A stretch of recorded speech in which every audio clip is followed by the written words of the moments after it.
Et salut à tous et bienvenue dans le Twicktime Time Talk Show, j'espère que vous êtes contents d'être là ce soir. Nous, on est en forme.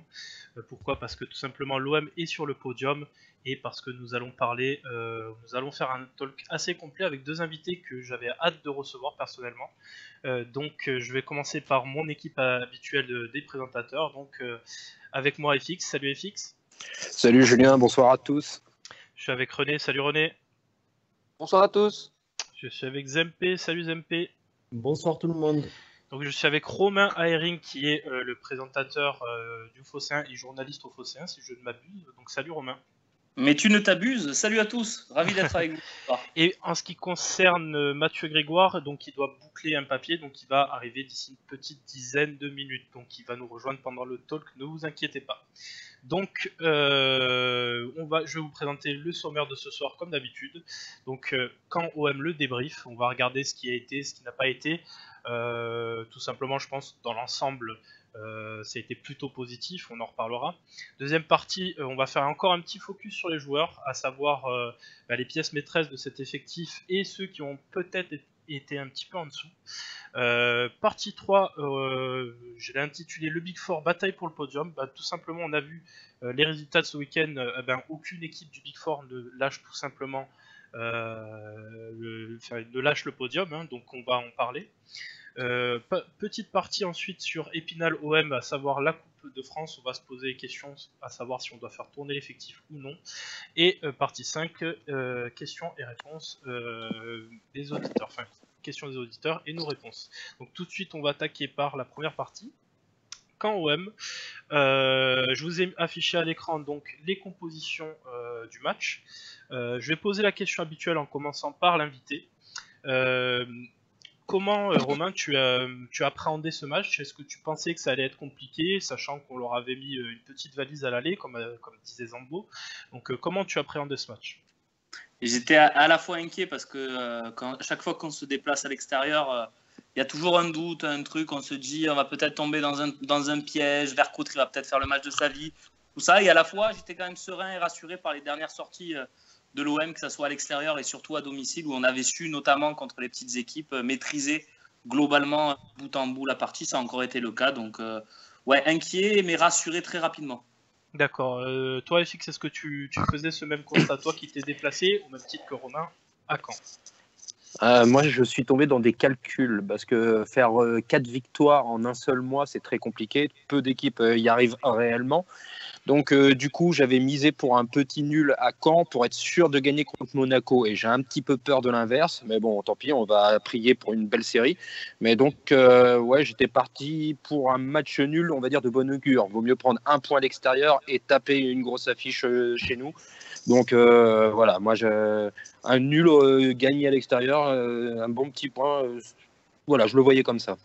Ok, toi Zempe, est-ce que tu fais le même constat que FX ou tu te disais qu'il fallait tout simplement, pour pouvoir prétendre à être sur le podium, enchaîner les matchs, enchaîner les victoires du moins ? Non, moi je m'attendais forcément à une victoire. Je ne veux pas sous-estimer Caen ou quelconque équipe de Ligue 1, mais c'est une équipe de milieu de tableau. C'est la plus mauvaise attaque de Ligue 1. On était sur une bonne dynamique. J'avais pas d'inquiétude particulière. Je me méfiais du duo Santini-Rodelin. Et de leur métronome entre guillemets ferré, mais je m'attendais à une victoire nette parce qu'on était sur une bonne dynamique et que les autres lâchent pas le podium, donc je ne voyais pas le lâcher non plus sur ce match-là. Ouais, et René, toi, tu es sur quelle ligne plutôt, celle de FX ou celle des autres ? Plutôt entre les deux justement. Je m'attendais à une victoire, mais j'attendais un match plutôt tactique avec des buts, mais plutôt assez tard dans le match. C'est ce qui s'est passé, mais j'attendais quand même un match avec de la maîtrise. C'est ce que globalement on a fait d'ailleurs. Ok, on va passer tout de suite à l'analyse du match en lui-même. Donc, comme vous le voyez à l'écran, on était sur un 4-2-3-1 classique, avec quelques petits changements pour le coup. Un Lopez qui a surpris tout le monde en étant à gauche, et pas l'inverse, inversé entre Payet et lui-même. NG en pointe, et après, pour le reste, ça reste du classique. Est-ce que Romain, toi, tu as été un peu surpris en voyant cette composition ? Est-ce que tu pensais... donne-nous ton ressenti sur ça. Mais quand j'ai vu la compo, pour moi, ça paraissait clair, mais ça peut être bizarre. Mais moi, je le sentais bien à gauche, Lopez, dans le sens où je ne voyais pas Garcia se priver de de Payet dans l'axe, c'est-à-dire que sans Morgan Sanson et dans les circonstances actuelles de l'OM, je ne le voyais pas ne pas mettre Payet au poste de numéro 10. Du coup, je n'étais pas vraiment surpris bizarrement par cette décision de mettre Lopez à gauche, même si je ne l'aurais peut-être pas fait, mais une fois que j'ai vu la compo, pour moi, ça paraissait assez évident que ça serait Lopez qui évoluerait là, quoi. Est-ce que, on se dit souvent, je vais te relancer sur un sujet, mais on se dit souvent, Lopez, à mon sens en tout cas, c'est le remplaçant naturel en l'absence de Sanson de Dimitri Payet. Est-ce que tu penses pas qu'il aurait pu évoluer en numéro 10, qu'on revoit un petit peu ses qualités sur ce plan-là, et revoir un Payet à gauche qui est quand même spécialiste du poste? Franchement, je suis pas du tout d'accord avec toi. Pour moi, Payet, c'est le pur spécialiste du poste de numéro 10, justement. Et Lopez, à ce poste, il m'a jamais rien montré. Donc, non, vraiment, moi, j'aurais pas du tout mis Lopez en 10 et je suis content que Garcia l'ait pas fait, quoi. De toute façon, je pense que dans ce sens-là, on peut être d'accord. C'est-à-dire que jusqu'à présent, la gestion Garcia est plutôt bonne. Donc, s'il voit les qualités de Lopez à gauche, c'est pas une mauvaise chose. On le verra plus tard dans les cas particuliers. Mais je vais poser la question à FX. Qu'est-ce que tu as pensé une nouvelle fois de cette réassociation Zambo-Gustavo qui pour le coup a mangé complètement le milieu de terrain adverse? Moi je note encore une fois l'explosion de Zambo parce qu'il a gagné en volume de jeu. Il couvre beaucoup plus de surface de terrain. Donc, et avec une hargne monumentale. Et le pire, c'est qu'avec tout son engagement et son impact, il commet très très peu de fautes. Et là, actuellement, on est sur une très très bonne vague parce que déjà, la deuxième mi-temps contre Strasbourg, à lui tout seul, limite, il avait insufflé une impulsion en jouant très haut sur le terrain, en mettant un impact considérable. Et voilà, et je pense que là, Luis Gustavo, pour lui, c'est que du bonheur parce que ça lui facilite encore plus la tâche. Il se concentre encore plus dans la construction, donc tant mieux, et ça se ressent d'ailleurs. Mais actuellement, Zambo, il surfe sur une vague monumentale. Ouais, si vous n'êtes pas d'accord ou si vous voulez rajouter quelque chose, n'hésitez pas, Romain, si tu veux le contredire. Mais non, juste peut-être rajouter que si Gustavo aide beaucoup Zambo dans sa progression, je trouve que Zambo aide beaucoup Gustavo, comme tu le disais, pour le libérer de certaines tâches défensives et que du coup, on a aussi un très bon Gustavo. Peut-être aussi parce qu'il est associé à un très bon Zambo à l'extérieur. Et justement, remarque très pertinente, est-ce que Zempe, tu trouves pas que c'est une des clés aussi sur le fait qu'on voit Gustavo prendre beaucoup moins de cartons parce qu'il y a quelqu'un qui va plus au mastic que lui, qui va au mastic pour lui, et il se sent moins obligé de jouer au héros, entre guillemets. C'est clair que là, depuis quelques matchs, on peut voir que Zambo, il va clairement au charbon et que Gustavo, il est un peu plus libéré, qu'il peut se projeter un peu plus. Enfin, ça te l'est un peu plus à la relance, à tous ces aspects-là du rôle de milieu de terrain. Parce que Zambo fait un travail de fou, que c'est un mur, qu'il a un abattage impressionnant, qu'il récupère un nombre incroyable de ballons. Et à la limite, l'impact physique, Zambo, il a toujours eu, mais il a peut-être un peu plus de vision de jeu, de positionnement, en interception, il est un peu plus fort. Donc je pense que voilà, petit à petit, on s'est dit que ça marchait bien, mais là, il commence vraiment à bien se connaître. Et c'est encore mieux, c'est encore une relation au-dessus et que c'est de plus en plus fort. Il a gagné en lecture du jeu. Il appréhende mieux, il comprend mieux le jeu adverse finalement. Oui, c'est le constat que je crois que Garcia faisait en conférence de presse, de dire qu'il avait le bagage physique, mais il lui manquait ce petit bagage technique, la façon de voir les choses qu'il est peut-être en train d'acquérir.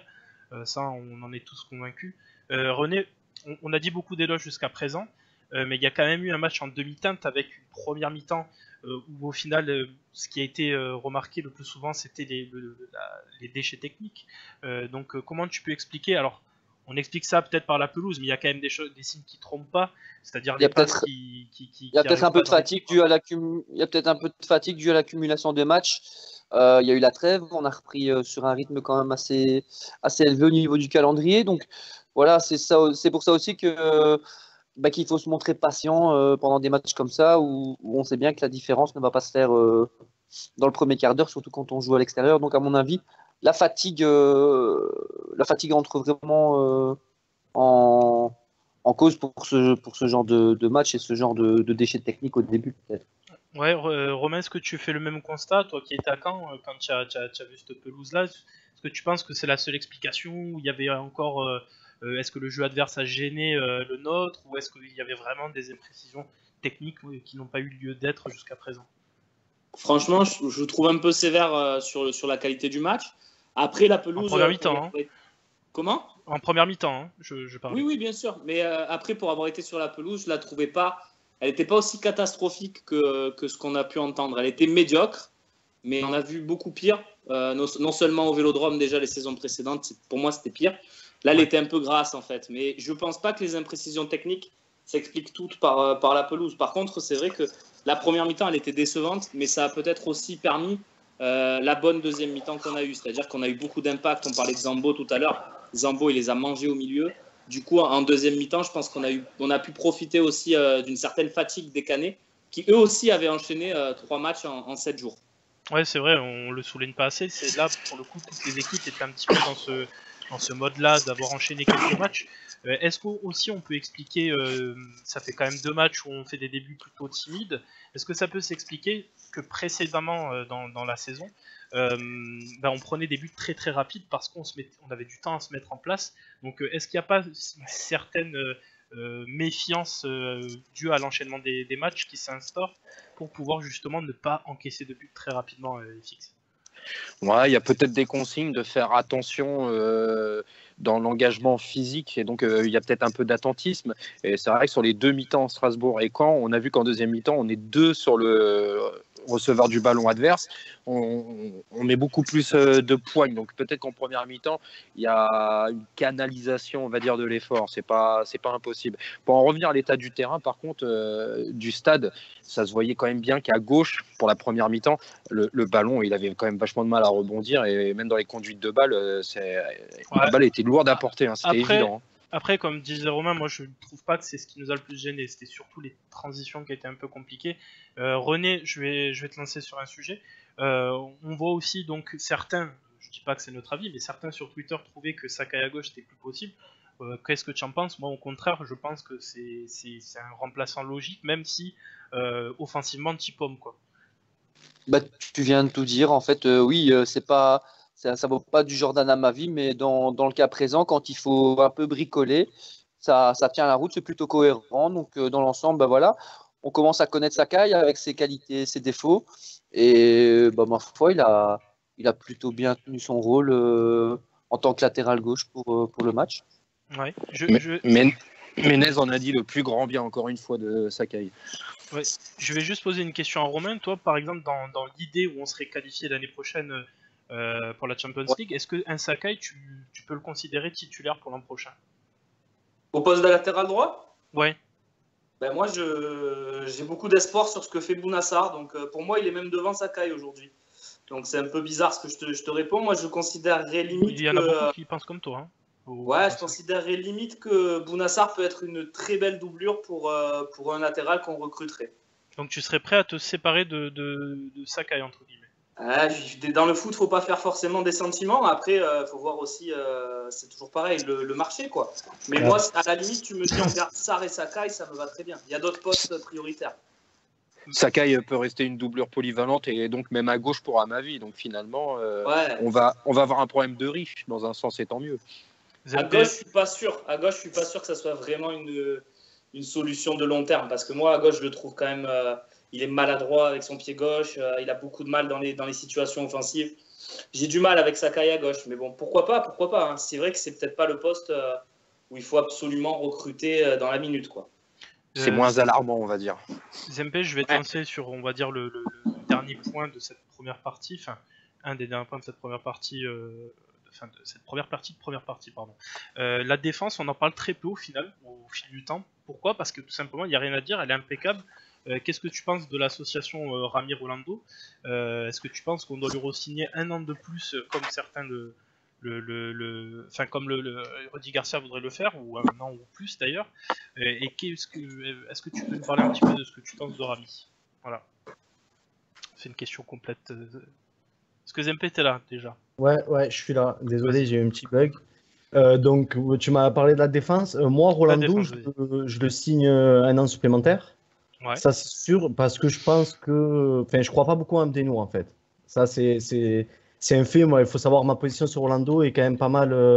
Prend quand même pas mal en compte celle d'Abdenour. Donc, moi, je préférerais garder Rolando à la limite et amener quelqu'un, un titulaire en puissance à côté de Rami, un profil un peu différent de ce qu'on a. Un relanceur, quelqu'un de plus rapide.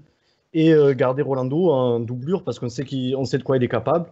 Et donc, je crois pas en Rolando. Je pense que Sertic va rester. Et après, tu te dégages Doria et Fanny. Je pense que tu peux instaurer une belle rotation.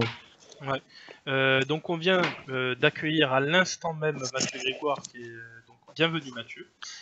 Bonsoir à tous. Salut voilà. Mathieu. Bonsoir à tous. Vous m'entendez bien, ça va? C'est bon, impeccable. Nickel. Super. Donc, du coup. Ça parlait mercato, là, j'entendais, là. Rolando, Ouais, Sakai, là. Enfin, mercato de l'été prochain, quoi. Ouais, voilà, on s'est projeté un petit peu rapidement, quoi. Donc, est-ce que toi, tu penses que Sakai, j'avais posé la question à Romain, est-ce que toi, tu penses que Sakai, ça peut être un titulaire pour le projet de la saison prochaine ou... Je pense que ça fait partie, là, vous parliez de deux postes intéressants, parce que je pense que ça fait partie des postes où l'OM peut frapper assez fort au mercato d'été, en fait. Quand on voit la structure de l'équipe qui prend forme petit à petit, on l'a vu avec au milieu Luis Gustavo, Adil Rami en défense centrale, Amavi à gauche, on voit bien que sur le socle défensif, il y a un sujet à droite où c'est peut-être un peu moins fort avec Sakai ou Sarr, moins fort sur une équipe qui disputerait la Ligue des Champions en tout cas. Et après, en défense centrale, je crois que c'est Zampé qui préfère Rolando à Abdenour. Je suis dans la même optique que lui, mais je pense qu'Abdenour, on va devoir le garder, vu qu'il est prêté pour 2 ans. Et Rolando, je le vois bien tenter quand même un pari à l'étranger pour son dernier contrat. Lui, il se contentera peut-être pas d'1 an. Donc je pense qu'ils peuvent faire aussi un deuxième gros défenseur central à côté de Rami, qui mettrait Abdenour en 3. Ouais, bah ça c'est la réflexion qu'on peut se poser légitimement, mais est-ce que c'est la raison pour laquelle aujourd'hui on se dit qu'il a entre guillemets toujours pas prolongé, même si c'est pas l'actualité? Est-ce que Rolando, lui, il a cette volonté de départ ou est-ce qu'il aura envie de rester? Qu'est-ce que tu en penses? Bah ça, tu sais, sur les cas comme ça, c'est au plus offrant. Je pense qu'il a profité à fond de son expérience marseillaise. Il l'a toujours dit dès qu'il arrive qu'il aimerait pour une fois se fixer. Parce qu'il n'avait pas réussi ça. Il avait été, après Porto, il a été prêté à droite à gauche, à Naples, à Anderlecht, à l'Inter. Et c'est vrai qu'il a trouvé une stabilité à l'OM. Mais donc, rester une année de plus, je pense que ça ne le dérangerait pas. Et que ça peut, à la rigueur, se discuter avec l'OM, surtout que Garcia l'aime beaucoup.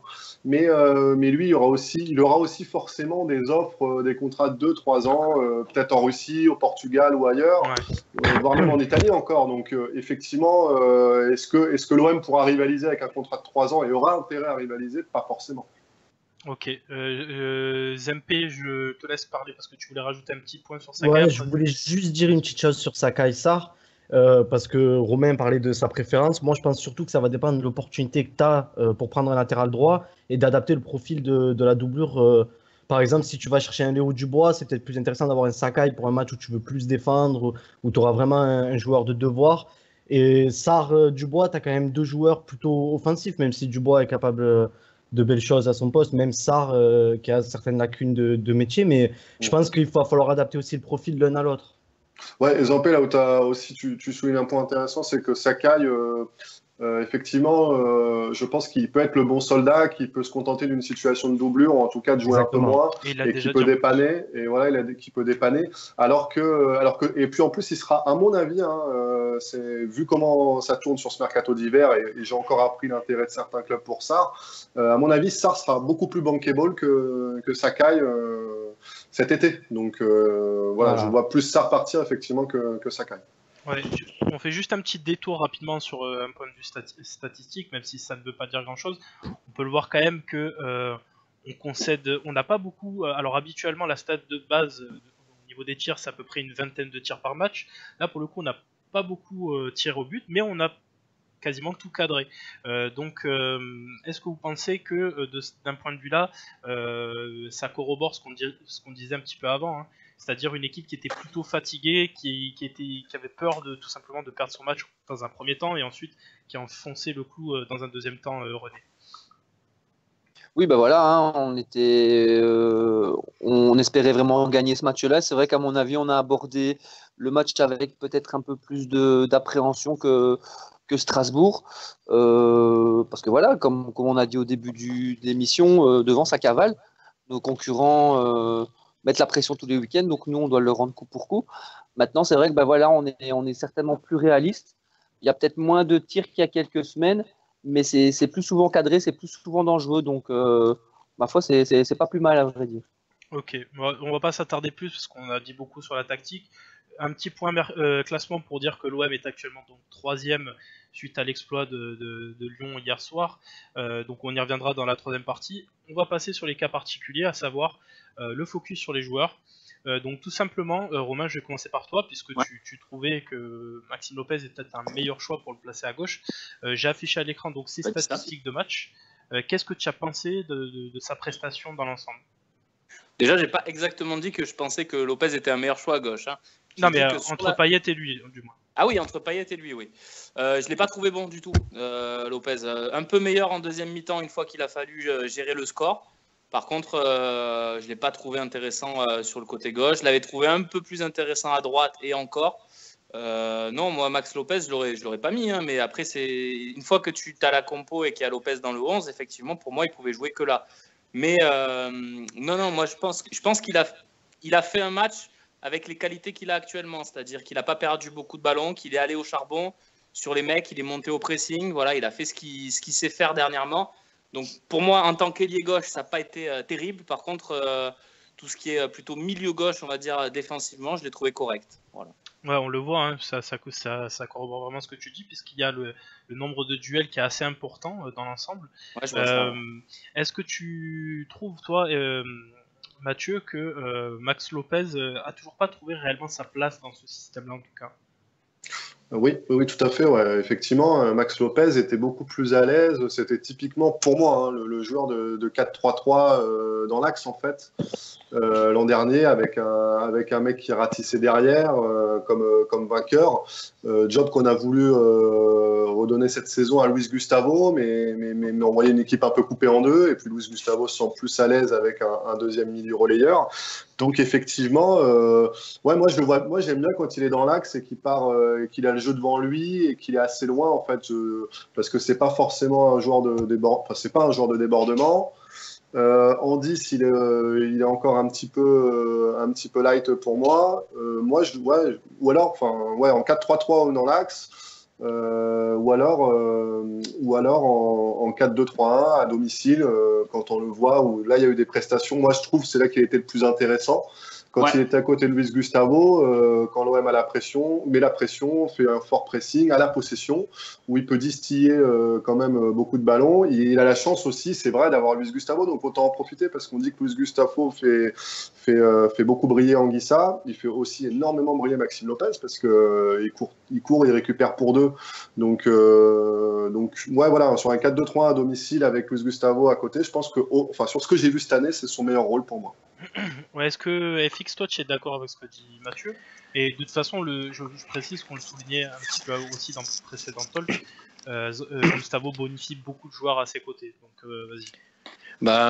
Je vais vous répondre par une question, parce que du parquage, c'est pas évident non plus d'être bien concentré sur le match. Mais Maxime Lopez, après la sortie de Payet, de manière, il a été reculé, il a été remis dans l'axe, non? Me semble que oui. Oui, parce que c'est là où j'ai trouvé meilleur dans le match. Donc voilà, non mais il souffre un peu d'une sansonite. La sansonite, en fin de compte, c'est le spleen qui a traîné Sanson malgré lui dans la première partie de saison, avec un Malfoud à se situer et à le situer. Et là, je pense qu'actuellement, Maxime Lopez est à son tour victime de ce problème-là, puisque en fin de compte, le système de l'année dernière était parfait pour lui, et cette année, justement, avec deux milieux, c'est un peu plus délicat. Ça reste la victime du 4-2-3-1 quand même. Actuellement, il est devenu la victime actuellement. Oui, avec Sanson dans une moindre mesure, je suis tout à fait d'accord avec vous, ouais, bien sûr. J'allais le dire. Après, est-ce que c'était... on pense que c'est la victime de ce système-là, mais ce qu'il faut penser aussi, Zempe, est-ce que tu trouves pas aussi qu'on avait confié les clés un petit peu trop tôt à Lopez il y a quelques saisons parce qu'il n'y avait pas le choix de toute façon, et que ça nous étonne qu'il soit un petit peu en retrait alors que normalement c'est l'insertion naturelle d'un jeune joueur au final? Moi, ça ne m'étonne pas spécialement, mais après, c'est vrai qu'on lui a donné vite les clés, mais il était capable de le faire parce que ça jouait un peu plus autour de lui, que c'était un système parfait pour lui. Là, c'est un peu plus compliqué. Je pense qu'un peu à l'image de Sanson, là où il s'épanouira le plus, c'est à côté de Gustavo et dans une organisation qui lui permettra de s'exprimer mieux. Quand il est à côté de Gustavo et que c'est le premier qui va ressortir le ballon, qu'il est devant la défense, c'est vraiment lui qui distribue le jeu de ça. On le sent mieux parce que c'est son rôle, c'est là où il est fort. Et c'est pas dans un rôle de charbon ou de plus haut sur le terrain. Donc il va falloir qu'il trouve son équilibre dans cette équipe-là et qu'il soit positionné au bon endroit. Mais je pense que ça va venir là pour l'instant. Bon, il doit être capable aussi un peu de jouer partout et d'être mis en difficulté de se sortir de ça. Mais je pense que Garcia le garde dans un coin de la tête et qu'au bon moment, il sera bien installé dans cette équipe. Il y a un phénomène étrange cette saison, c'est qu'en fin de compte, il y a beaucoup de joueurs qui ont la responsabilité et les clés du jeu. C'est assez étonnant, mais voilà, Gustavo, il a un peu les clés. Maxime Lopez doit avoir les clés, Sanson doit avoir les clés, Payet doit avoir les clés, et on sait que Thauvin a la capacité également de le faire. Et on se retrouve vraiment avec des joueurs, finalement, des leaders techniques. Et c'est assez intéressant parce que c'est pas toutes les saisons qu'on peut assister à ça. Oui, c'est une bonne question. Je prends vite une question sur le chat, après on change de joueur. C'est une question un petit peu pour revenir sur ce qui avait été dit, enfin ce qu'on a entendu du moins à la télé. Donc c'est une question de Audley dans le chat. Quel est votre avis sur le mot branleur qu'a lancé Garcia sur Lopez? Moi, je vais te répondre très rapidement. Je pense pas que ce soit quelque chose où il était super vénère à l'insulter. C'est juste que c'est le branleur. C'est le papa qui le protège. Voilà, c'est le papa qui parle à son fils un petit peu, tu vois. Enfin, c'est le genre de choses qui se passe. C'est le genre de choses qui se passent 100 fois sur un match, à mon avis. Ouais, exactement. Ça m'a pas choqué outre mesure. Là, pas de bol. Ça a été entendu et répercuté puissance 1000. Mais il fallait bien faire du feu de bois. Ouais. Mais, oui, c'est du classique. Après, voilà, c'est sûr que Garcia, il parle pas pareil. On connaît un peu Rudy Garcia. C'est quelqu'un qui est très respectueux de ses cadres. Qui va des fois même être très diplomate et très politique avec ses cadres. On peut se rappeler à la Roma quand il avait Totti. Luis Enrique est arrivé à la Roma, il faisait faire à Totti les mêmes exercices que tout le monde. Totti il a mis le vestiaire contre lui. Garcia il est arrivé, il a dit à Totti, tu fais comme tu veux, tu fais à la carte. Si tu n'as pas envie de t'entraîner aujourd'hui, tu t'entraînes pas. Il est comme ça avec ses cadres. Par contre, effectivement, avec les jeunes, il est plus dans une posture un peu entre guillemets père Fouettard, un peu le bon padré de la campagne là. Qui va les mettre dehors le matin pour qu'ils aillent faire la corvée de bois, quoi. Et il y a un côté comme ça avec les jeunes. Il a un peu ce côté-là avec Anguissa, qui est très dur aussi parfois à l'entraînement, avec Maxime et d'autres, quoi. Ah, ça c'est bon à savoir. Il accroche quand même Anguissa, quoi. Un petit peu. Oui, il accroche Anguissa, mais on voit même, il y avait un truc intéressant aussi sur Thauvin. Je ne sais pas si vous vous rappelez les images Objectif Match.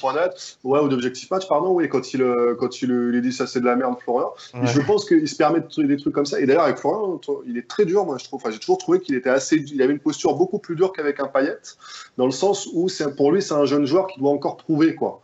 Et il lui a pas fait de cadeau, même quand Thomas était appelé pour la première fois en équipe de France, il disait presque pour moi c'est presque trop tôt en fait.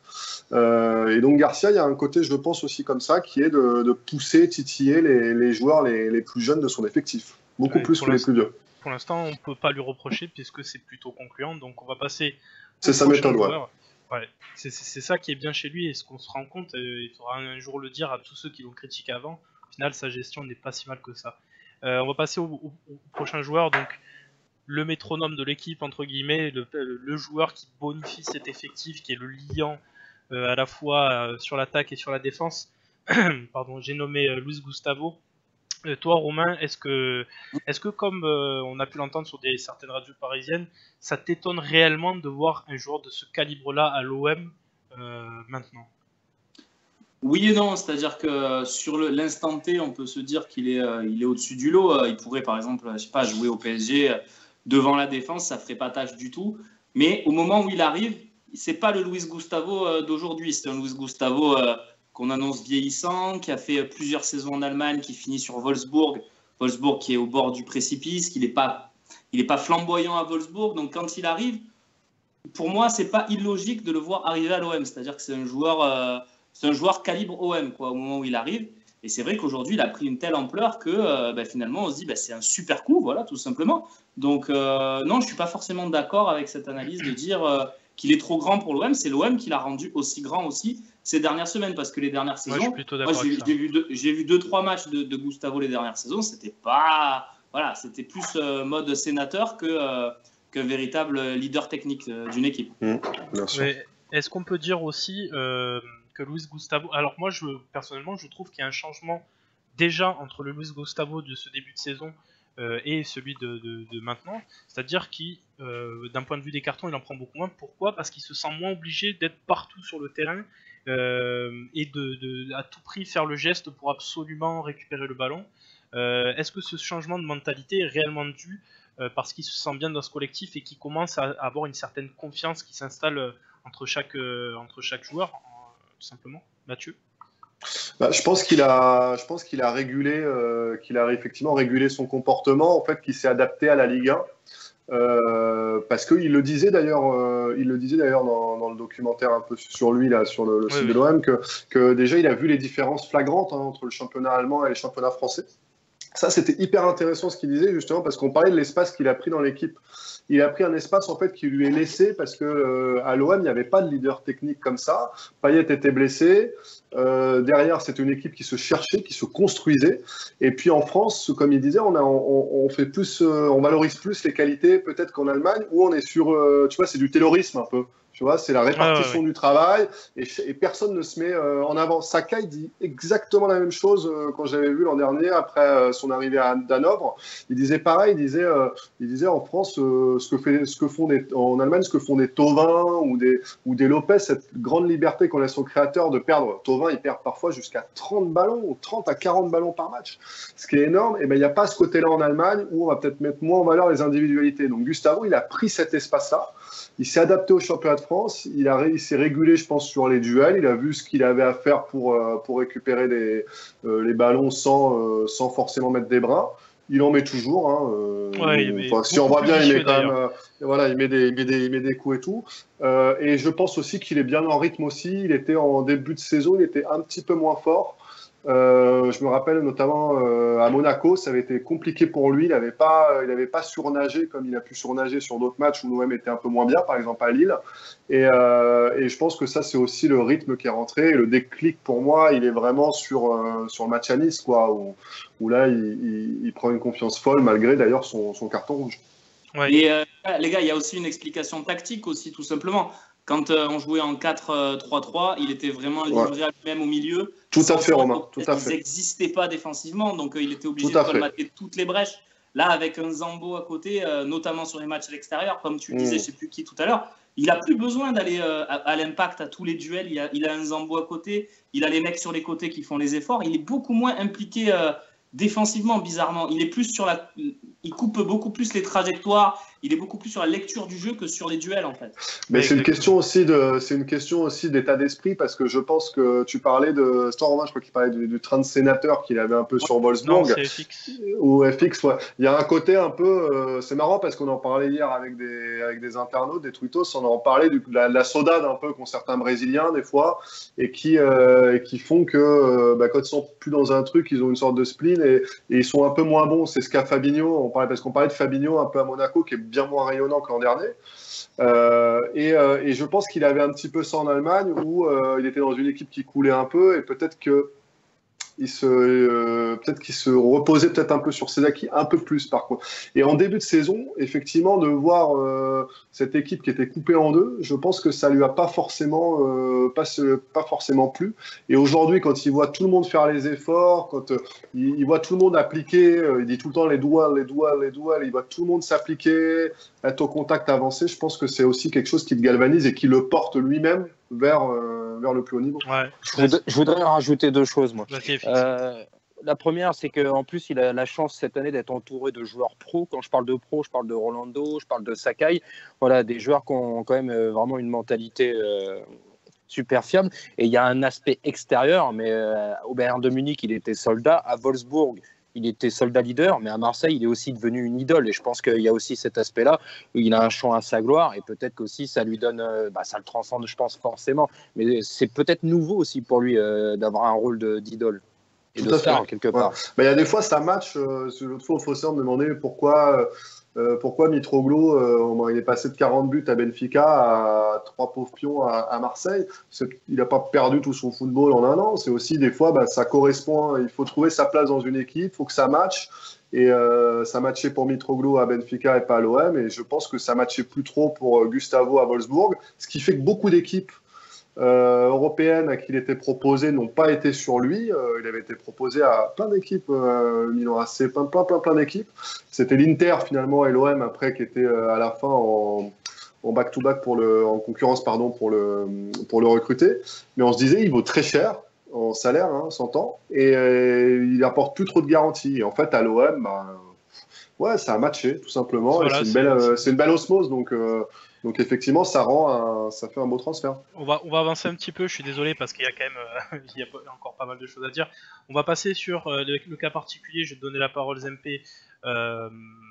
Le cas particulier Zambo, donc on en a parlé un petit peu en première partie, mais quand on voit les stats, c'est quand même impressionnant. C'est le record, je crois, de la saison. 16 ou 18 ballons récupérés, 30 duels. C'est quand même impressionnant de voir un joueur dont on n'attendait rien au moment où on l'a recruté être à ce niveau-là. Donc, est-ce que tu penses déjà qu'il a encore une marge de progression, toi? Alors déjà sur son match, ouais, on le voit sur la hitmap là, c'est assez impressionnant dans l'axe et sur le côté droit. Les canets, s'il voulait passer, il fallait qu'il passe ailleurs, c'était un mur. Donc ouais, il a récupéré un nombre de ballons incroyable. Il s'est même un peu projeté, il a distillé quelques ballons, il a essayé un petit peu. Donc vraiment grosse prestation de Zambo. Je pense qu'il peut encore évoluer sur pas mal d'aspects parce qu'il y a toujours déplacement sans ballon, relance. Il y a beaucoup de choses qu'il peut encore améliorer sur ce niveau-là et que lui, il est parfaitement à sa place dans cet effectif. Donc il a juste à prendre de la confiance, à prendre les matchs comme ils viennent, gagner de l'expérience et à s'épanouir à côté de Luis Gustavo. Donc je pense que plus le temps passe, plus Zambo deviendra fort et que il est très bien installé à l'OM à l'heure actuelle dans ce système. Ouais, je suis obligé de rajouter un truc, mais là sur les 2 derniers matchs, donc Strasbourg et Caen, il s'est imposé en tant que leader, la révolte quoi finalement. C'est parce qu'en deuxième mi-temps, c'est lui qui sonnait la charge pour que l'équipe soit plus haut, pour emmener tout le monde avec lui dans les duels. Et ça a été impressionnant sur les 2 mi-temps. Et d'ailleurs, sur les 2 matchs, à chaque fois, j'entendais mes camarades à côté. Oh Zambo, oh Zambo, oh Zambo, comme s'il le découvrait quoi, en fin de compte, tellement qu'il bouffait le regard, il attirait le regard des spectateurs par cette énergie folle quoi. Il a sonné cette révolte 2 fois. C'est bluffant. Ouais. Toi René, est-ce que tu fais le même constat? Par exemple, je te donne un exemple. Si un club anglais venait cet été poser 20 millions sur Zambo, est-ce que tu le laisserais partir ou est-ce que tu penses que c'est ce genre de joueur qu'on a besoin dans l'effectif pour pouvoir progresser tout simplement? Ouais, moi je suis plutôt d'avis de garder ce gars-là. Il est encore tout jeune, il a une marge de progression, à mon sens, juste énorme. C'est vrai que ça a été très très bien dit tout à l'heure. D'ailleurs, vous m'avez tous ôté les mots de la bouche. Zambo, jusqu'à peu, c'était quasi que du physique. Et maintenant, voilà, c'est du physique allié à de la technique et on voit le bien que ça peut faire à cette équipe. Donc, non, moi, je suis partisan de le garder. Même à 20 millions cet été, il faut, à mon sens, le garder. Leader mental, c'est le mot que je voulais employer. Et je vais poser la question à Romain. On a vu aussi qu'il y avait une bonne association qui fonctionnait au milieu, à savoir Gustavo Sanson. Toi, quelle association tu préfères tout simplement, voilà. C'est une question compliquée, mais je dirais même qu'il y a 3 associations qui fonctionnent, puisque Mathieu parlait de mettre Maxime Lopez, oui, avec Lopez pardon. Dans les matchs plutôt faciles. Moi, c'est comme ça que je l'entends. Maxime Lopez, c'est vraiment pour les matchs où on est sûr de dominer, où il va pouvoir orienter le jeu, etc. Par contre, c'est vrai que Sanson, c'est un peu le mix de Lopez et de Zambo. Il peut y avoir de l'impact, il peut y avoir de la technique. Moi, je préfère quand même Zambo, mais j'aime bien l'idée qu'on puisse, selon le match, adapter le milieu de terrain qu'on met à côté de Gustavo. Mais c'est vrai que Zambo, c'est une force, et c'est vrai que Zambo Anguissa, franchement, il est très impressionnant.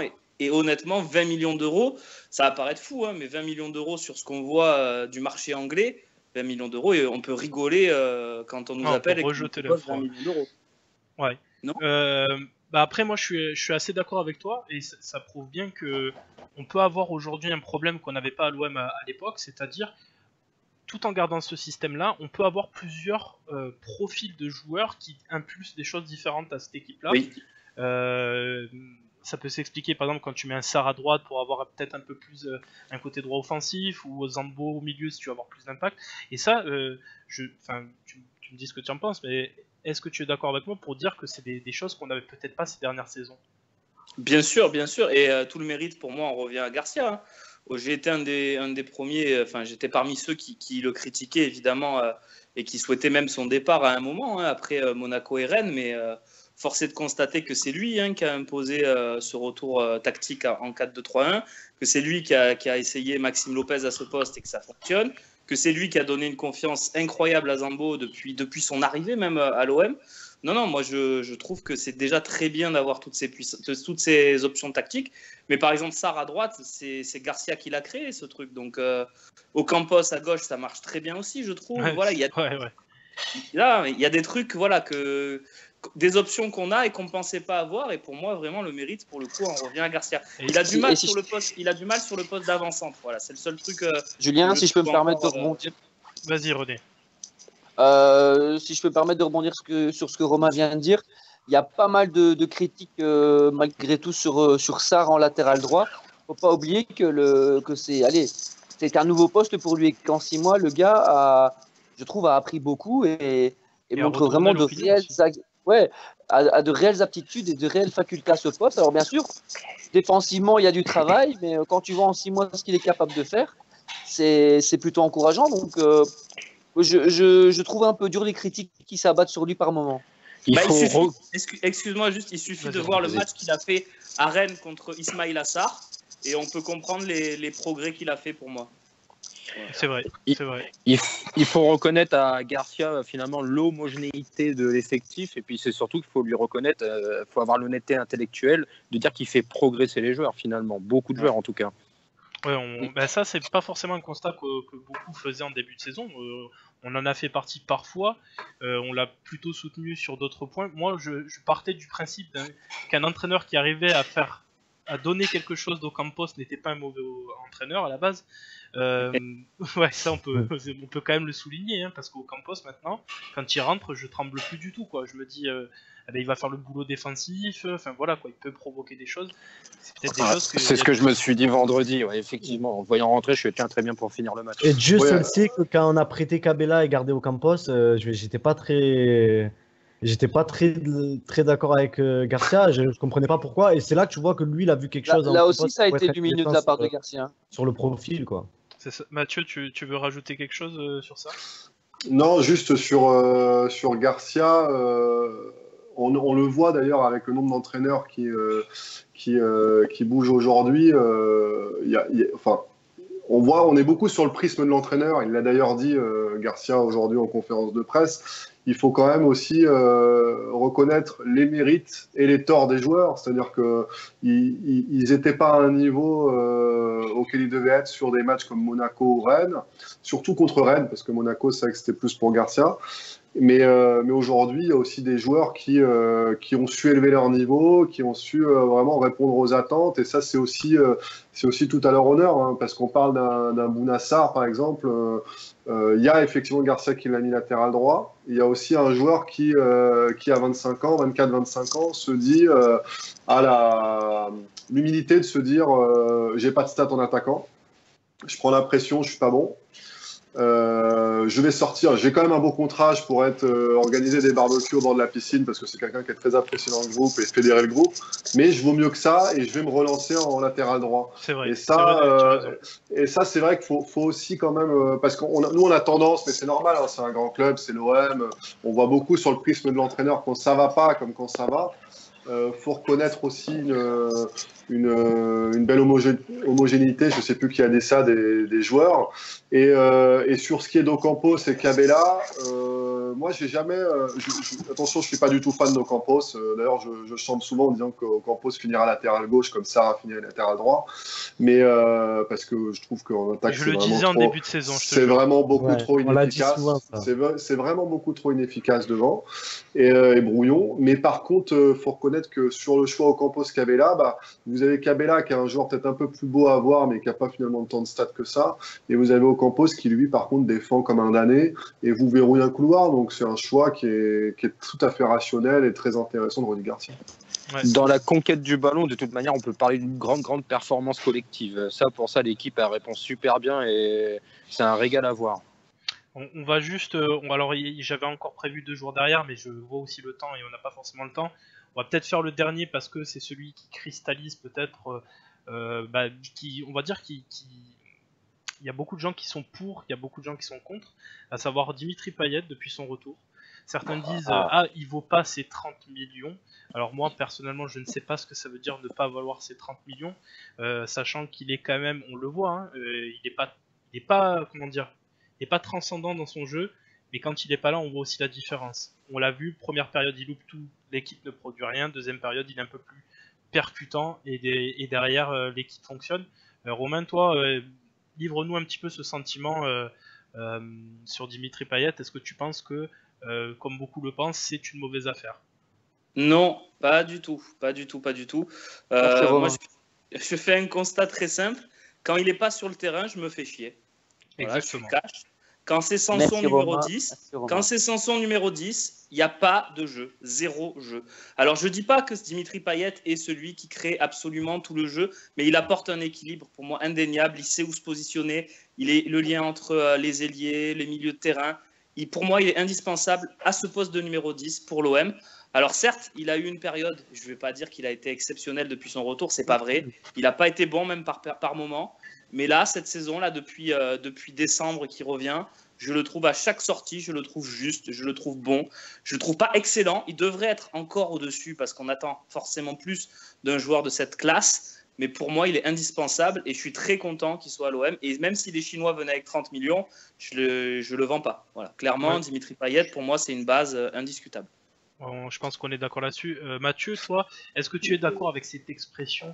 Est-ce qu'il vaut ces 30 millions? De toute façon, le prix d'un joueur, et ça, moi, c'est quelque chose que je mets vraiment en perspective dans ma tête déjà quand j'écris un papier, c'est que le prix d'un joueur, je l'impute aux dirigeants en fait. C'est les dirigeants qui font le choix de mettre tant sur un joueur, de mettre tant de salaire, tant de joueurs. Donc entre guillemets, c'est les dirigeants qui doivent assumer ce qu'ils font derrière. Donc il faut assumer que derrière Payet, on puisse pas peut-être recruter un grand attaquant, on puisse pas mettre plus sur un grand attaquant, par exemple, hein, je donne cet exemple-là, c'est pas la faute de Payet, c'est une question d'arbitrage qui a été fait par la direction, de dire la tête de gondole de notre projet, on met un all-in un petit peu d'entrée sur Payet. Donc je reprocherai jamais ça à un joueur comme Payet, parce que c'est pas lui qui se vend comme le 17e du Ballon d'Or, par exemple. Hein. Moi, j'ai jamais entendu Payet dire je suis 17e au Ballon d'Or, filez-moi les clés de l'équipe. Hein. Donc je suis pas du tout comptable par rapport à Payet de ça. Effectivement, sur ce qui est du jeu, je suis pas d'accord forcément avec Romain. On voit des matchs où Payet joue comme à Montpellier, où il est pas bon et l'OM est pas bon. On voit des matchs où il est pas. Je me demande si l'OM Caen, là, où il y a 5-0, hein, je parle sous votre contrôle, où l'OM joue quand même bien, je suis pas sûr qu'il soit là. Disons qu'il s'insère de mieux en mieux dans ce qu'on attend de lui, dans l'effectif, dans le collectif. Il est effectivement bien en 2018. Après, je ne vous cache pas que Payet, je l'attends sur un grand match, quoi. Il a été pas mal à Lyon, d'ailleurs. Et je l'attends, il a distillé vraiment quelques beaux centres au coup de pied arrêté. Rendez-vous dimanche. Voilà, ouais, rendez-vous dimanche. Ça va arriver pour Monaco. Voilà, rendez-vous dimanche. Mais après, à Marseille, on a tendance quand même à vachement individualiser les mecs. Et c'est vrai que là, j'ai vu ce magnifique tableau là, des qui passent. C'est le mec qui en fait le plus en Europe. Bon, au classement, tu as 7e Estéric et les passes clés. Voilà.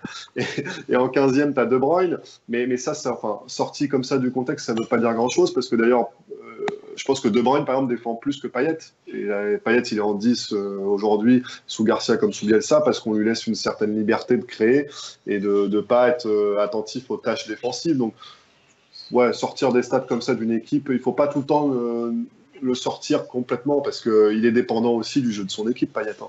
Ouais. On va passer, je suis désolé pour ceux qui avaient encore un avis, mais le problème c'est qu'on n'a plus forcément trop le temps de s'attarder sur cette partie. Donc on va passer à la partie 3, à savoir le Big Four, la bataille pour le podium. Donc, je vous ai mis à l'écran là les prochains matchs donc de l'Olympique de Marseille, de Lyon et de Monaco. Je ne mets pas Paris parce que pour moi, pour l'instant, il faut pas y réfléchir. Voilà, faut tout simplement pas se comparer à Paris. On peut voir que au final, on pensait que le calendrier de Lyon était plus compliqué que celui de l'OM puisqu'il y avait Paris au milieu. Force est de constater que ils ont réussi à remporter le défi, on va dire. Est-ce que vous pensez que à l'heure actuelle, alors c'est pas ma conviction ou quoi, mais est-ce que Zempier, toi tu penses que il va falloir plus se battre avec Monaco qu'avec Lyon pour le coup? Ouais, c'est compliqué, je pense qu'il va falloir se battre avec les deux. Après, à l'heure actuelle, Lyon est vraiment sur une bonne dynamique aussi. Monaco, c'est vrai qu'ils donnent l'impression d'être un peu plus faiblards. Quand tu les vois jouer, tu dis, oulala, ils vont pas aller loin, on va les taper, basta, on va plus les voir dans le rétro. Mais je pense que bon, Monaco, ils ont un petit moment, comme on aura sûrement nous, comme Lyon aura sûrement un petit moment de flottement où ils se font accrocher quelques matchs dans le jeu, c'est pas flamboyant mais qui vont revenir et qu'ils n'ont pas de Coupe d'Europe. Donc, quand ils vont revenir, ils peuvent revenir fort aussi. Donc, je pense que c'est à peu près équivalent. Les se valent, les trois équipes vont jouer une place sur le podium. Mais Ça si se je jouera devais pas à cibler une grand-chose, équipe, hein. je pense que je tenterai quand même de passer devant Monaco parce qu'il y a des joueurs qui veulent partir, il y a des joueurs qui sont un peu moins concernés par le projet. Que je pense qu'il y a plus un coup à jouer que Lyon où il y a beaucoup de joueurs qui jouent gros. Ok, est-ce que Romain, toi tu fais ce même constat? J'ai vu passer moi sur Twitter récemment des gens qui pensaient déjà que Lyon, ça y est, c'était verrouillé deuxième. Est-ce que tu penses ça ou tu penses qu'on a encore cette carte à jouer, Romain? Non, non, je pense pas ça. Moi, je vais peut-être vous surprendre, mais moi, Lyon, je suis toujours pas convaincu. C'est pas parce que ils ont battu Paris. Il y a eu des circonstances de match qui font qu'ils les ont battus. On aurait très bien pu les battre aussi. C'est vrai. Par contre, dans le jeu, je les trouve pas exceptionnels. Il y a cette petite magie Fekir, il faut le reconnaître, il est vraiment exceptionnel cette saison. Mais autour de Fekir, que ce soit Depay, Traoré, Cornet, je suis pas convaincu que Ndombele avec est énorme, hein, quand même. oui, il est énorme par séquence, Ndombele. Je l'ai vu bon au match aller et au match retour contre Paris. Par contre, pendant la saison, sur les matchs contre Angers et Amiens, Ndombele, c'est pas pour moi, il est pas C'est pas encore un gage de, ouais, c'est pas un gage de régularité. C'est vrai. exactement. C'est pour ça que moi je dis Lyon, on va voir avec l'enchaînement des matchs de la Coupe d'Europe. L'année dernière, ils avaient perdu beaucoup de force dans ces matchs-là. Ils n'avaient pas forcément su bien le gérer. Je suis peut-être plus inquiet par Monaco qui a plus rien à jouer à part la Coupe de France que par Lyon. À voir, mais c'est mon avis. Moi, si je devais faire un pari, je mettrais Lyon quatrième. Est-ce que Mathieu, tu fais ce même constat? C'est vraiment difficile, hein. C'est très compliqué. Oui, Comme c'est vous compliqué. disiez, comme Romain et Zampé, c'est hyper difficile. Moi, par exemple, tu vois, au repas de Noël, là, quand on me demandait mon prono, modestement, je voyais Monaco deuxième, Marseille troisième et Lyon quatrième. D'accord. Là, à l'heure où je te parle, je dirais Marseille ou Lyon deuxième et troisième, et puis Monaco plutôt quatrième. Mais effectivement, Monaco, ils sont là, ils sont toujours invaincus, même s'ils sont bien, ils sont moins bien dans le jeu que Lyon et Marseille, ça c'est clair. Parce que Lyon a fait aussi un gros match hein, en 4-3-3 là, à Guingamp. Donc, ils ont trouvé un système où ils ont. En fait, Lyon, ça va dépendre aussi de leur capacité à faire le jeu contre les petites équipes. Parce que sur les gros matchs, ils sont impressionnants d'intensité et dans les contre-attaques, des choses comme ça va à 100 000 à l'heure. Et puis redoutablement efficace devant. Et par contre, quand il faut faire le jeu face à des blocs bien groupés, je les trouve moins forts que l'OM, par exemple, qui arrive toujours à faire la diff au bout d'un moment. Mais quand on voit ce mouchoir de poche, quand on voit les prestations qu'il y a, à Oh.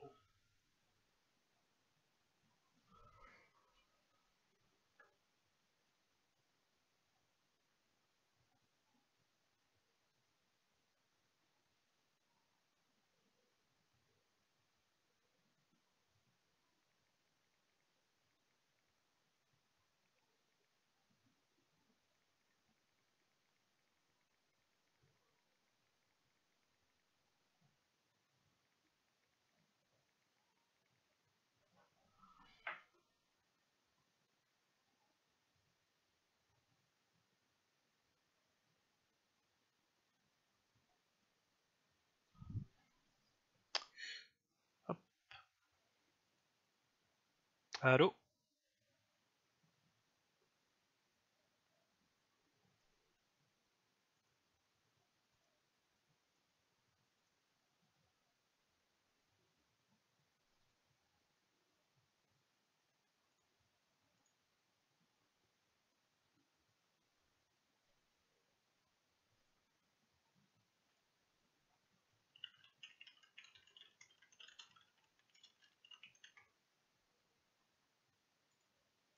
dépendre effectivement de leur intensité. Vous m'entendez? Ouais. Petit Ouais. aléa du direct, coupure internet. Ah. Je suis désolé. Donc Mathieu, ce que tu as dit, il y a une partie qui a été coupée, je suis vraiment désolé. Je peux faire une petite remarque? Parce Oui. que là, on se met le cervelet ensemble à faire un peu de calcul, un peu de débat, mais est-ce qu'on peut pas tout simplement profiter, savourer la chance qu'on a d'être dans une bataille comme celle-ci et justement suivre et encourager sans faire calcul et savourer ce moment parce qu'on ne le pensait pas du tout en début de saison. Ouais, c'est sûr que ça fait plaisir de se retrouver là, hein, à cette lutte. C'est excitant, il faut profiter, il faut savourer. Oui. Bah, surtout, c'est la lutte qui est excitante parce que moi, je m'attendais honnêtement à voir ces équipes devant, mais que ce soit Marseille, Lyon, Monaco, mais enfin, pas les trois en même temps, quoi, et pas les trois à ce niveau-là. Enfin, c'est impressionnant. Ça n'en est pas aussi. Normalement, aussi vite, tu veux dire pour Marseille? Ouais, je pensais pas. Enfin, j'imaginais pas. Parce que, alors ça, moi, j'appelle ça le côté on a mangé du pain noir, donc on oublie un peu, mais quand on voit donc on oublie les bonnes choses en fait, on oublie le bon pain de seigle et le fromage de brebis, mais quand tu vois l'effectif qui est taillé en début de saison, l'effectif de l'OM et que tu compares Non, ça, par c'est sûr. rapport à les gars, t'as un effectif tout à fait important. Hein. Ils ont mis les moyens, hein, l'OM. Franchement, on s'en rend peut-être pas assez compte, quoi. Ils ont mis vraiment des gros moyens. Est-ce que on peut faire aussi cette différenciation entre les deux jeux, enfin les trois équipes, c'est-à-dire que on a un OM qui compte pas trop sur ses neufs cette saison, mais plutôt sur l'apport de joueurs de ses milieux offensifs, là où Lyon et peut-être Monaco reposent quand même énormément leur réussite sur un Mariano qui est pas mal du tout pour le coup, un Falcao qui est quand même essentiel à Monaco. Est-ce que vous pensez que cette différence peut jouer, parce qu'au final le danger à l'OM peut venir de partout dans l'équipe? FX. Non, mais c'est vraiment une superbe question. Ça revient au collectif qui est super bien huilé en fin de compte et de la force mentale. Donc du coup, oui, on est dangereux un petit peu partout et finalement, c'est bien qu'on soit pas dépendant d'un avant-centre. C'est la preuve qu'on peut jouer avec 10 gars à fond, même 11, parce que Germain participe bien au jeu aussi. Donc moi, ça me va, ça peut me plaire dans un sens. Bon, après, imaginons qu'on ait un vrai neuf qui plante. À mon avis, on serait deuxième peut-être dans un petit matelas, peut-être bien. Est-ce que Romain, tu fais ce même constat ou est-ce que tu n'es pas d'accord avec ma question? Non, c'est plutôt juste. J'ai pas grand-chose à rajouter en fait. Je suis assez d'accord avec tout ce que vous venez de dire. Bon. Après, peut-être que si on a les 9 qui fonctionnent pas, c'est peut-être aussi justement parce que Thauvin a pris une importance tellement importante que du coup on a du mal aussi à jouer avec nos 9. Tout à fait. Je pense que si on avait un 9 plus puissant, plus important, on aurait un Thauvin moins fort peut-être. Oui, voilà, ce que tu perds là, exactement, ce que tu perds là, tu le gagnes ailleurs et inversement. Donc, en fait, le 9, le seul truc qui nous manque derrière, je sais pas ce que vous en pensez les gars, mais c'est que c'est bandant un vrai 9 quoi. On se rappelle tous de Drogba. Exactement. Voilà. Moi, Gustavo, je l'aime bien, mais force est de constater que c'est quand même un joueur de puriste. Alors, c'est beau de le regarder courir, récupérer des ballons et marquer, mais force est de constater quand même que c'est vraiment un joueur de puriste et en plus qui est très sérieux, très travailleur, très allemand presque dans sa personnalité. Et putain, un 9 exubérant, ça fait aussi la diff pour venir au stade, quoi. Je suis obligé de nuancer par rapport à ce que vous avez dit avant par rapport à Thauvin, mais bon, il y a Fekir à Lyon et Mariano malgré tout, ça marche quand même à Lyon. Après, si tu perces la transition Fekir-Mariano en chargeant Fekir, tu règles le problème Mariano entre guillemets, tu vois. Alors que l'OM, vraiment, ça peut venir de partout. Ça peut venir d'un Gustavo, ça peut venir sur le côté gauche, ça peut venir sur le côté droit, tu vois. Non, mais un 9 et Thauvin, ça peut être additionnel aussi, je pense, parce qu'on a le cas quelque part à Lyon qui ressemble beaucoup. Oui, c'est possible. Je vous ai pas posé la question. Bon, mes intervenants, je sais ce qu'ils pensent, mais Romain et Mathieu, vous allez me dire chacun votre tour.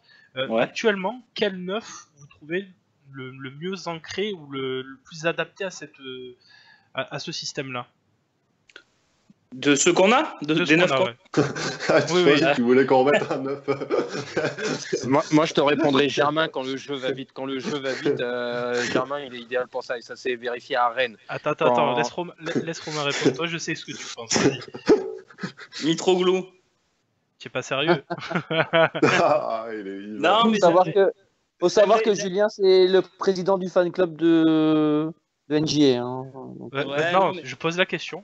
je réponds à la fois en étant un peu provocateur, mais je pense que le plus taillé pour évoluer dans le système de Garcia, ça reste Mitroglou. Après, effectivement, c'est pas le Mitroglou que je pensais voir, mais pour le Ça, c'est profil, tu me dis le profil de neuf qui est le plus adapté, pour moi, c'est Mitroglou. Après, De ce que tu vois fonctionne le maintenant. mieux- Ouais. celui qui fonctionne le mieux, c'est Germain. c'est ça. Je suis obligé de jouer des coudes, mais le jeu de l'OM a un peu changé. Maintenant, il y a beaucoup moins de centres et beaucoup de centres hors trait et à ras de terre. Ça, c'est une donne qui a beaucoup changé. Là, d'un coup, le cas Mitroglou, il se pose presque plus. Bah ouais, moi je suis plutôt d'accord avec toi si tu penses Germain. Ouais. Enfin Germain me paraît largement plus adapté. Alors après, faut pas se mentir, Mitro, on le voit quasiment plus jouer. Donc Voilà. là, ça fait D'ailleurs, il on a va eu peut-être 2 le titularisations. On va je pense le revoir demain. C'est pas un scoop, hein, mais par contre, ouais, on sait même plus trop quelles sont ses qualités et quels sont ses défauts. On le voit plus jouer, mais effectivement, c'est un joueur de surface, comme on dit, qui fait pas de pressing, qui reste plutôt à la surface, faut alimenter. Or, on n'a pas spécialement ce jeu-là, donc Germain me semble plus intéressant dans ses combinaisons, ses appels, et puis c'est quand même le joueur qu'on a vu le plus briller, bon, même si c'était contre Ostende, mais il y a aussi Saint-Etienne. C'est le neuf qu'on a vu le plus en osmose avec ses coéquipiers cette saison, en tout cas. Alors, pour l'instant. je vous réinviterai peut-être sur un futur talk si vous voulez bien revenir. Mais on parlera Ouais. du KNJ parce que j'ai des arguments. Ah, ça y est. Bah, NJ, on le met en super sub, hein. Moi j'aime bien NJ. J'aime pas cette expression, je te promets, Mathieu. Ouais, mais bon, oui, mais Ça lui va très bien. que... pourtant. Mais tu regardes. T'en as pensé quoi à Caen de ton NJ? J'en ai pensé que tu avais beaucoup de mal dans les transmissions, donc hélas, tu n'as rien qui arrive sur lui. Donc c'est comme les autres, tu me diras, mais bon, on en reparlera, Bon, alors, c'est un autre débat. Mathieu, je t'enverrai des screens des discussions entre Julien et Zemper, ce sujet-là, tu vas Alors- même pas vouloir rentrer dans le débat. ça, vous allez me rendre fou là sur Clean Pass. Vite Ah, fait moi, sur j'aime bien NG à Clean Pass, Caen. Sur NG à Caen, il se fait signaler 2 fois justement hors jeu avec 2 appels Ouais. lumineux. Il peut changer à lui seul la deuxième Il mi-temps. est pas hors jeu, hein, sur. Ouais. Oui, je le précise, avec Oui. 2 superbes appels de balles, donc en deuxième mi-temps. C'est vrai, c'est vrai. Non, mais il il a quelque chose, NJ. Franchement, il a quelque chose. Merci, Zempe écrit, hein, note. Ah, ben, c'est pas le contraire. Hein. Mais il est extraordinaire. Bon, après, c'est sûr que quand on va aller dans le projet OM qui va continuer sur les années à venir, je Ça va pense que honnêtement, les NJ, les Ocampos, ça va être un peu juste pour la suite, quoi.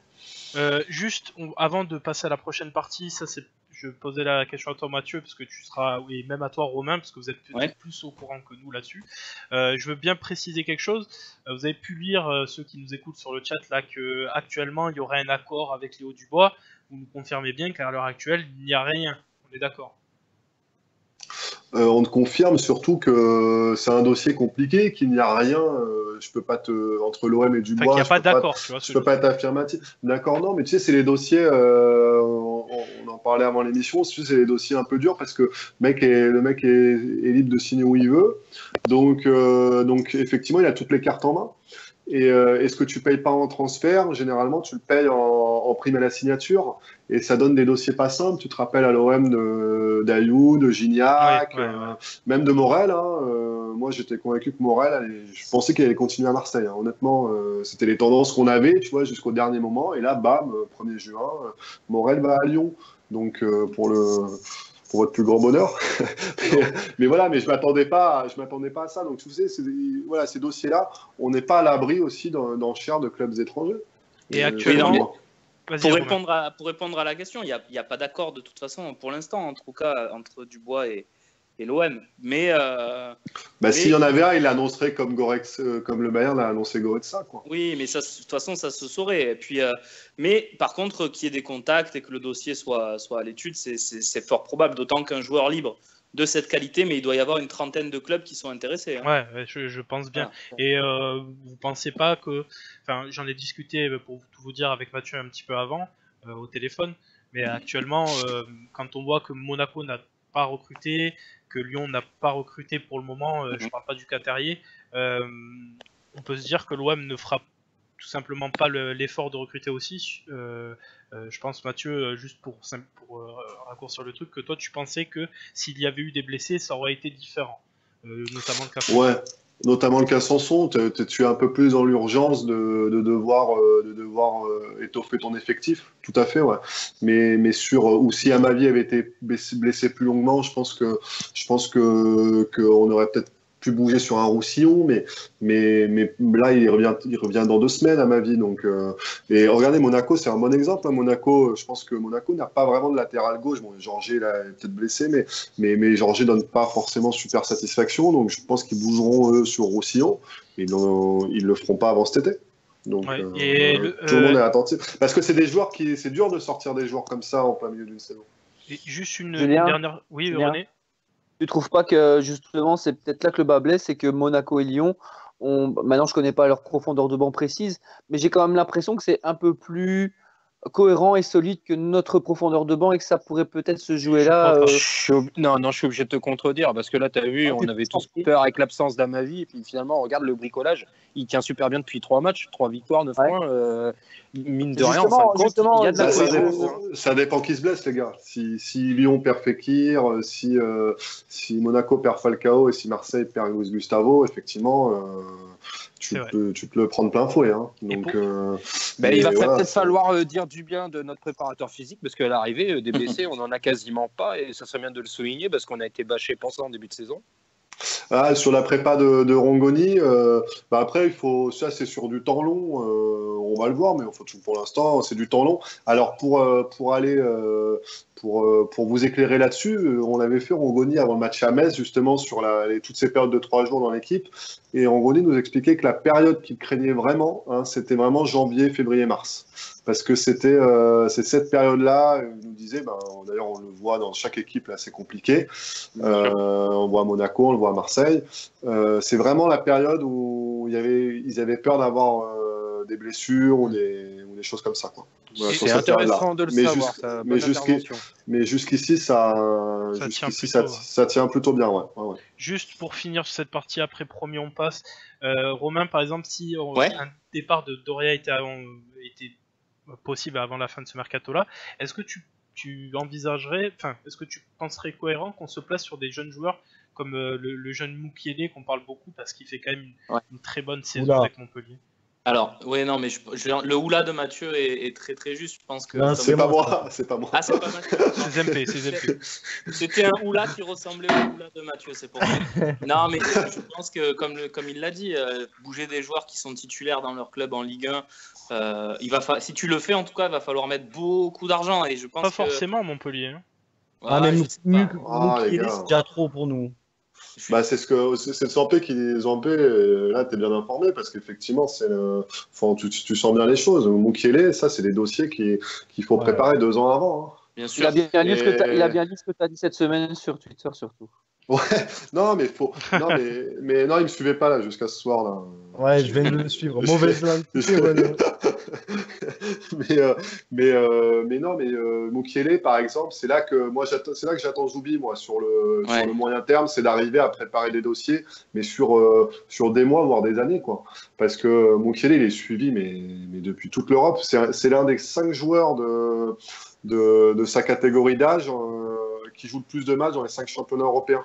Il a un nombre de matchs en Ligue 1, Ligue 2, en pro, mais à son âge, c'est incroyable. Donc, je l'avais repéré à la balle. Ouais, ça c'est, tu vois, c'est là qu'il faut prendre les contacts, il faut les prendre dès Laval en fait, tu vois. Et pour l'instant, l'OM le suit, comme elle suit une grande majorité de la défense de Montpellier, mais ça va être plus dur à faire qu'un Aguilar, quoi. Ça c'est sûr. C'était juste pour. Sachant, si je peux dire quelque chose, sachant que chez les défenseurs de Montpellier, il faut regarder qu'ils ont vraiment un système particulier aussi. 5 défenseurs que tu viens de mettre à Marseille. C'est pas sûr que ça marche aussi bien, donc il faut faire attention à ça aussi. Et juste sur Mukiele, les gars, juste c'est un arrière droit à la base. Donc est-ce que tu le recrutes en tant qu'arrière droit, en tant que défenseur central? Non, en défenseur central, je pense. Là, tu sais qu'il l'a fait rentrer, Derzac, il le fait rentrer latéral droit là contre. Mais il est arrière droit. C'est un Ouais, bien arrière sûr, droit bien de sûr. formation. Mais D'accord. après, il avait déjà joué défenseur central, en fait, même déjà jeune, en fait. Il a toujours joué les deux postes depuis jeune. Mais là, il joue effectivement, comme tu dis, Romain, il a été reconverti. Mais là, il le fait jouer latéral droit contre Toulouse et il te fait un centre extraordinaire pour Roussillon. Roussillon, on l'a mis sur le poteau. Mais c'est un beau joueur, hein, attention. Hein. Ouais. On Pour passe- finir Vas-y. sur le mercato, moi je pense qu'on peut avoir une surprise, un prêt d'un joueur qui cherche à se relancer pour 4 mois, un truc. Ouais, je suis d'accord avec toi. Je pense que ça peut arriver. Je Tu vois avais pas une info Non, mais je vais pousser la question, par contre, Romain. Est-ce que ça serait une idée de prêt, tu dis, pour quelques mois, au vu d'une Coupe du Monde, ou non, vraiment un joueur qui a besoin de se relancer tout court? Ah non, mais peu importe. Moi, je pense que les dirigeants cherchent un joueur pour faire un mercato quelque part, pour ajouter une petite pièce dans cet effectif, parce Pense à qu'il manque Giroud, des ouais. choses à certains postes. Comment Un offensif gauche, par exemple. Moi, je pense pas que ce soit par là qu'il faille recruter, mais par exemple, ça peut arriver. Un joueur qui joue pas en Angleterre, par exemple. J'ai vu qu'il y avait une rumeur sur André Ayou. Moi, je trouve pas ça cohérent, mais un joueur de ce profil-là qui débarquerait pour 4 mois et qu'on sait qu'on va pas garder sur le long terme, parce que je les vois pas mettre sur un jeune à la Mukiele, mais je les vois pas non plus investir sur autre chose que sur un prêt, quoi. Voilà. Ouais, sur un prêt Attention, d'un joueur comme ça qui peut disputer la Coupe du Monde. Par Nous, exemple. on pense qu'il a envie de jouer la Coupe du Monde à fond et qu'il va être prêt. Donc, Il affronte pas la Coupe du Monde, hein, Matt. Ah merde, putain, je suis con. Autant pour Aïe, moi, aïe, aïe. j'avais l'habitude. Aïe, aïe, aïe, erreur mais, grave, allez, je raccroche. Mais non, mais t'as raison. Sur le profil de joueur, exactement. C'est un mec qui peut faire la Coupe du Monde, qui va pas la faire s'il bouge pas, et que le 30, le 31, l'OM arrive à le choper. Et puis, Je crois qu'on leur a proposé, tu vois, en latéral gauche, on leur a proposé Soirée. Là, récemment, on leur a proposé Soirée parce que justement, lui, il veut une place avec la sélection sénégalaise, tu vois. Mais bon, je pense que c'est trop de gestes. Hein, Je Oui, vais juste vous couper parce que là, on doit avancer. On va passer sur la partie 4, donc à savoir Épinal-OM, donc l'affiche de Coupe de France qui nous attend demain. Alors, j'ai pas mis la composition d'Épinal parce qu'à vrai dire, je n'en sais rien. C'est compliqué d'aller chercher ces compositions-là. Je sais pas aucun de ces joueurs ce qu'ils valent. Donc, ça reste de la Nationale 2. Donc, normalement, l'OM devrait être capable de battre ce genre d'équipe. Tout simplement, ce qu'on va se poser comme question, c'est quel joueur, est-ce que c'est le moment d'introduire certains jeunes joueurs dans l'effectif en Coupe de France contre ce genre d'équipe? Est-ce qu'on doit faire suffisamment bien tourner, sachant qu'on a un gros match dimanche? Est-ce qu'on doit jouer cette Coupe de France à fond? Romain, vas-y, enchaîne là-dessus. Eh ben écoute, moi je réfléchirais inversement, je dirais quel joueur il ne faut surtout pas mettre sur le terrain demain soir. Oui. Et j'ai une petite liste. Voilà. Vas-y, dis-nous. Mandanda, Rami. Louis. Alors, le groupe est tombé, Romain, je te dis ça parce que c'est pour ça que j'ai actualisé un peu le papier. Enfin, pas tant que ça, mais ils partent à Épinal sans Mandanda, Rami, sans Gustavo, sans Payet. Voilà. C'est exactement ma liste. Voilà. Et et puis c'était ceux-là de toute façon, donc on s'attendait à ne pas voir jouer. J'aurais ajouté Thauvin, moi. Thauvin, je l'aurais pas se déplacer. Alors moi, je le vois jouer demain. Voilà. Je le vois pas jouer demain. Si tu te lèves tous les cadres, il faut peut-être en laisser un. Ouais, c'est peut-être la réflexion. Ouais. Moi, je le vois jouer demain. Je pense que c'est Romain qui fait la liste, moi. Ouais, il est bien informé. Ouais, ça doit pas être impossible. Mais est-ce que vous comprenez, est-ce que vous pensez aussi que c'est l'occasion, tout simplement, de mettre les remplaçants en avant, les jeunes? Est-ce que c'est l'occasion de relancer Mitroglou sur un match où, même s'il marque, ça ne voudra pas dire grand-chose, mais ça lui redonne un petit peu de confiance? Qu'est-ce que vous en pensez? Moi, ce que je pense, c'est qu'il faut mettre Bedjimo, Mitroglou et Camara. Ouais. C'est le ça, sens c'est important. Moi, c'est ma compo de demain. Ouais. Parce que Bedjimo, il faut le préparer, il faut commencer à le relancer. Parce voilà, tout à fait. Camara, pareil, il revient, il avait un petit peu joué dans l'équipe, c'est un match bien pour lui donner du temps de jeu. Et Mitroglou, il faut le relancer. Après, le reste, tu fais tourner, tu mets ceux qui n'ont pas trop joué, c'est pas trop important, mais tu reposes. Pour le coup, et devrait ne pas tourner, on est d'accord. Ouais, Sarr, il joue. Ouais, NG, c'est bien, c'est un match pour lui, ça. J'ai mis NG à droite, moi, tout simplement parce que je lui trouve des qualités de centre. Ne rigolez pas. Voilà. Je lui trouve des qualités de centre et Mitroglou. C'est fou comme tu deviens sérieux quand on parle de NG, c'est un truc de fou. Oui, écoute. Ah non, mais t'es amoureux. C'est comme ça. Il y a des joueurs qu'on aime bien dans un effectif, c'est comme ça. Moi, il me fait rire il me fait rire parce qu'il montre aucune émotion. Mais après, il y a des gens. Ah ouais, non, il a autant d'émotions qu'un Playmobil, hein, ça c'est clair. Ouais, Voilà. il va pas parler, Proposé il nous regarde en conf, en zone mixte, un Romain, tu te rappelles, là, il a beau marquer contre Strasbourg, il passe, Ouais, il m'a fait un gros clin d'œil, puis c'est barré. Ouais, bien sûr. Je lui dis, mais tu veux pas parler? Non, non, gros clin d'œil, t'es content de lui, quoi. Et j'ai l'impression que C'est c'est quelqu'un Clinton. qui est relativement confiant en ses capacités, tu vois ce que je veux dire? C'est pas le genre de joueur qui va douter.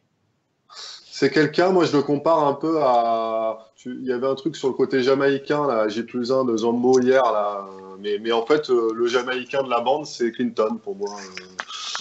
Il est un peu stone, quoi. Tu vois, Les zen. stone, nonchalant, il est un peu blasé. Enfin, c'est pas forcément blasé, mais on dirait qu'il est blasé, mais il est. Voilà, il est. C'est quelqu'un Il est d'introverti tranquille. plutôt, non?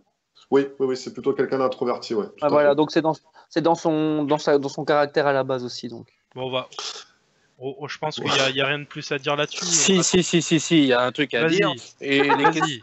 les questions que tu nous as posées, eh ben moi, figure-toi que je me les pose pour un autre match parce qu'il y a quand même un Lyon-Monaco demain. Et quid de l'attitude des Monégasques. Et ça peut être aussi intéressant pour nous dimanche.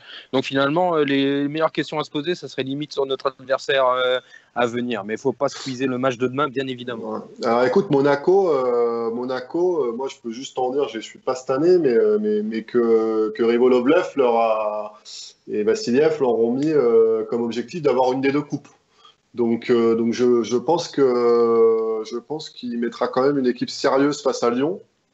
Et je vois plus Lyon faire tourner à Monaco que Monaco.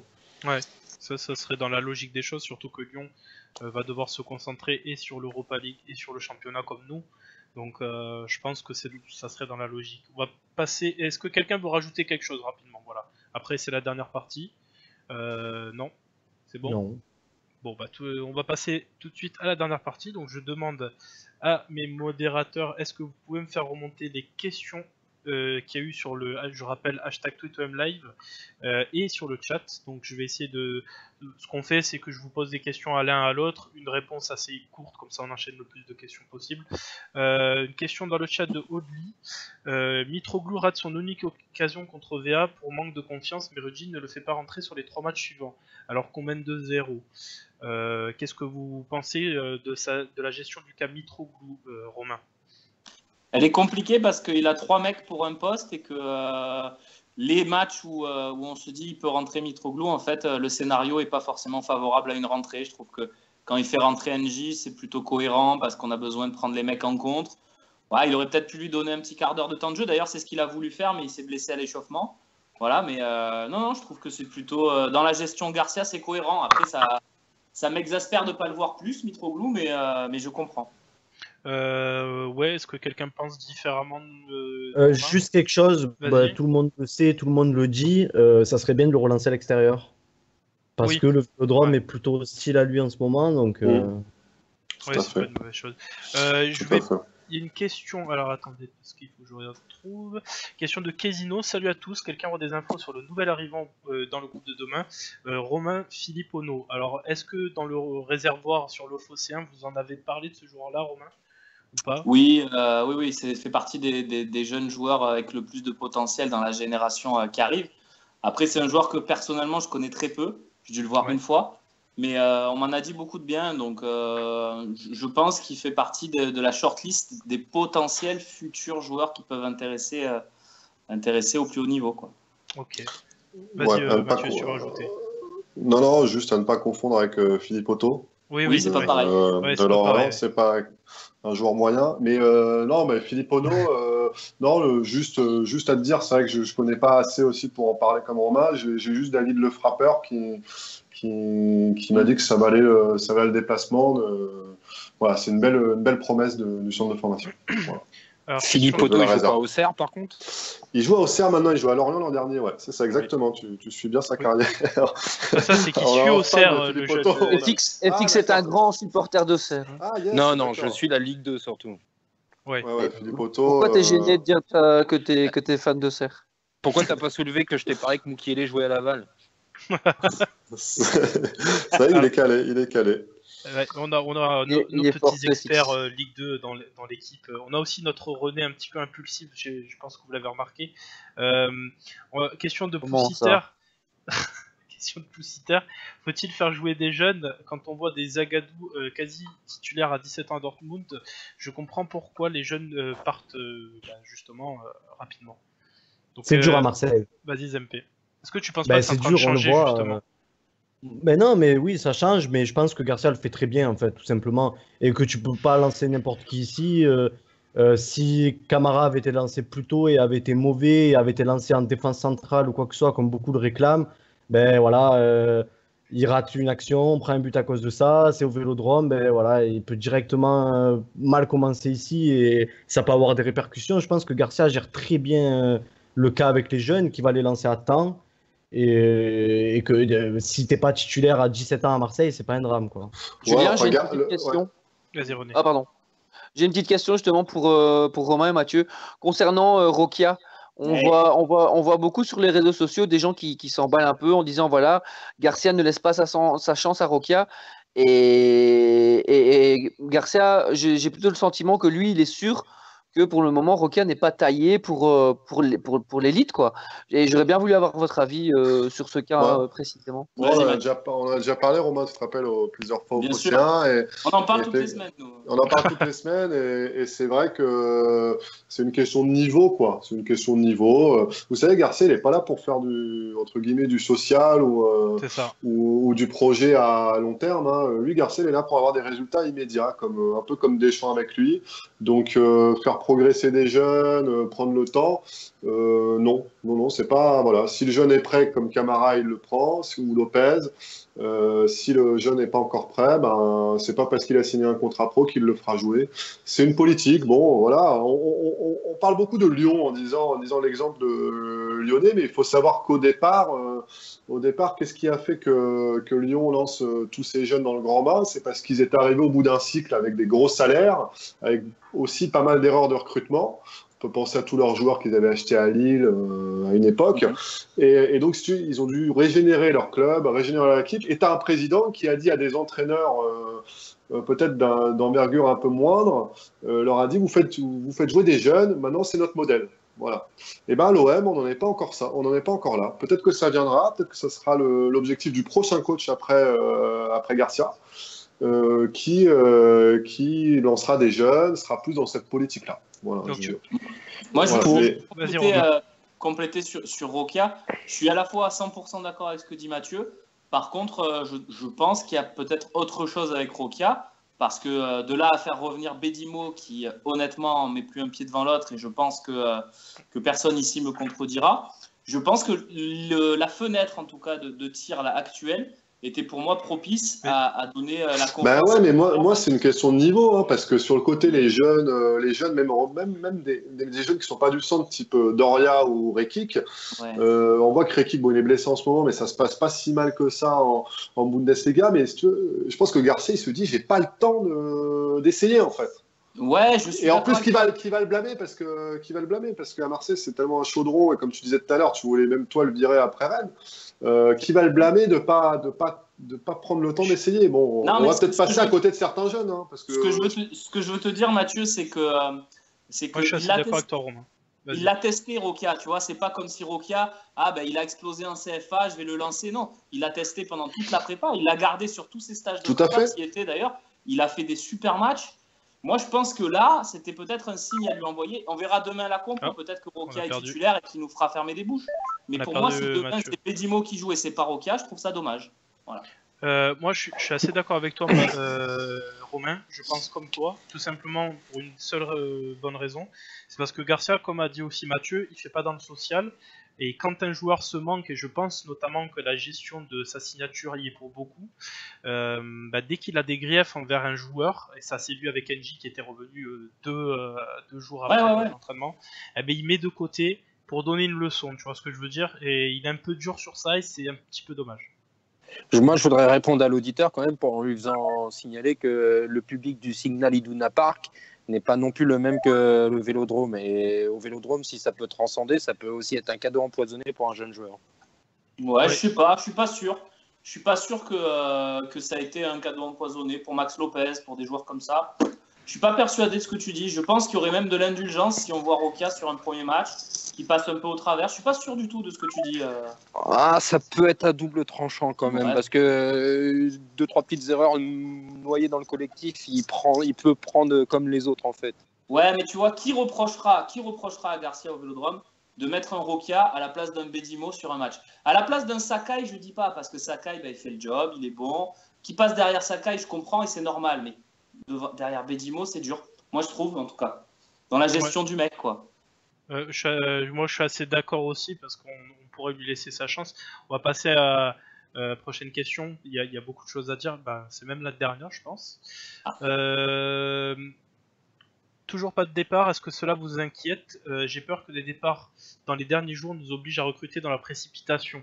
Alors moi je veux bien répondre à ça, tu vois, parce que je sais que c'est Energizer qui a posé cette question. Vas-y, c'est Energizer. J'ai pas trop compris parce que si tu as des départs, ça va être plutôt Doria et Fanny. C'est plutôt eux qui sont sur le départ et il n'y a pas grand monde, à mon avis, qui a une bonne sortie et que tu n'auras pas besoin de les remplacer tout simplement. Tu auras déjà Sertic à mettre à la cave à leur place pour jouer 2 matchs dans l'année. Donc moi je vois pas prendre et remplacer ces mecs-là. Tu n'auras que ce genre de départ-là. Donc tu vas pas t'affaiblir dans tous les cas. Car ils font pas partie du turnover, donc du coup, le problème ne se pose pas vraiment. Voilà, exactement. Est-ce que c'est de la Romain, com. Vas-y. C'est de la com, les gars, le truc de pas d'arrivée sans départ. C'est de la com, il faut pas se laisser bercer par ça. C'est-à-dire que s'ils n'arrivent pas à virer Doria, ça les empêchera pas de prendre un mec en prêt. Mais je comprends mieux alors la question. Du coup, il a réagi par rapport à ce qu'avait dit Garcia en conf, parce que j'ai pas encore écouté la conf, moi. Non, mais il le dit toutes les semaines. Il dit que de toute façon, tant qu'il n'y aura pas de départ, ça bouge pas. Enfin, c'est à peu près ça le discours. Il faut pas se plier à ça. Voilà, je pense que les dossiers départ arrivés, ils sont pas tellement liés. Et puis, comme tu dis, il n'y aura pas de départ majeur, à moins d'une offre irrefusable. Je sais pas, à moins que Leicester arrive et dise on met 30 sur Bounassar, il n'y aura pas de départ normalement dans les joueurs qui tournent actuellement dans l'effectif en tout cas. Ouais, toi qui es en conférence de presse d'ailleurs, Romain, on entend souvent beaucoup de tes questions. On est d'accord pour ceux qui maîtrisent peut-être pas totalement, on va dire, la communication que peut instaurer un coach. On est d'accord qu'il y a beaucoup de langue de bois, beaucoup de discours. Ah oui. Tu entends, des phrases toutes bateau, des choses comme ça. Ce sont des cours qu'ils apprennent pour répéter selon des circonstances. Oui, ou c'est des phrases qu'ils peuvent avoir entendues aussi et qui se disent tiens, ça serait bien que je le dise. Non. Après, il y a des mecs beaucoup plus cash à l'OM, par exemple, un Bounassar. Je trouve qu'il est la plupart du temps, il est très cash et que la plupart de ses réponses sont plutôt, tu vois, quand il dit par exemple, moi la première ligue ça me rend pas insensible, un joueur un peu plus formé à la com aurait dit non, mais pour l'instant je suis à l'OM, il est hors de question que je parle. Ouais, j'ai la tête à l'OM. Voilà. Donc moi je trouve qu'il y a des joueurs comme ça qui arrivent sur 2-3 phrases à nous dire vraiment ce qu'ils ont au fond d'eux, mais c'est vrai qu'il y a beaucoup de com. Ouais, et c'était toi en début de saison, je sais plus si c'était toi ou si c'était Romain Canucci, où il y avait eu des griefs avec, qu'il y avait eu un petit échange, une petite joute verbale avec Amavi. C'est toi? Non, c'était Romain. C'était l'autre Romain, d'accord. Ouais. C'était marrant en tout cas, moi ça m'a fait beaucoup rire. Bon, s'il n'y a plus d'autres... On a récupéré Mathieu du coup. Ouais, désolé les gars. Ouais, la batterie quoi. C'est pas que j'étais en colère contre Romain, ce qu'il disait sur Roca, mais la batterie m'a lâché d'un coup là. Voilà, je pense qu'on a fait le tour. Je vous remercie, mais en tout cas c'était très agréable les gars. Merci à vous. Pareil, on va finir sur deux. Avant de se dire au revoir, il y a encore 2-3 petites choses à dire de notre côté. Donc déjà, je remercie mes deux invités. Donc il y a Mathieu et Romain. D'ailleurs, Romain, pour ceux qui ne connaissent pas le Phocéen, s'il y en a encore, tu vas un petit peu nous parler du Phocéen, de ce que vous faites et donner des bons liens pour vous écouter. Ouais, c'est très simple, on suit l'actu de l'OM au quotidien et uniquement ou presque de l'OM, voilà. Et on a un talk show un petit peu comme vous, mais avec les images, tous les lundis et tous les jeudis à 18h. Et on a souvent le plaisir d'avoir Mathieu avec nous, qui nous fait le plaisir d'être avec nous. Et on remercie aussi Mathieu qui écrit, tu es l'envoyé de l'équipe qui suit l'OM actuellement, c'est ça, précisément? Tout à fait, un média anti-parisien pour les supporters du PSG et parisien pour les supporters de l'OM. Exact. Donc ça va, donc c'est quand est-ce que tu peux préciser que 100% des papiers qui sont faits ne sont pas de toi pour pas te faire assassiner aussi à chaque fois, tu vois? Non, mais après on assume hein, les papiers, on assume. Après le seul truc que moi je distingue vraiment, et ça je le dis assez ouvertement parce que c'est pas le même type de format, c'est les talks. Enfin il y a les talks de la chaîne L'équipe par exemple, avec c'est un format talk show avec des avis engagés, tranchés et parfois même un peu caricatural. Nous dans le print, en tout cas dans le journal, comme sur le site, on essaye de faire un suivi régulier quoi. Voilà. Ouais, Et cohérent. C'est ça. C'était un petit clin d'œil à un de tes collègues ou pas? Sur quoi? Est-ce que ce serait pas un petit clin d'œil à un de tes collègues qui tweet souvent pareil que toi, au mot près? Ah oui, ah bah là, c'est nos petits. On a des bonnes blagues comme ça qu'on fait de temps en temps. Je te cache pas qu'on se marre bien. Ouais. Ouais. Parce que ça se voit, hein, je te le dis, ça se voit en tout cas.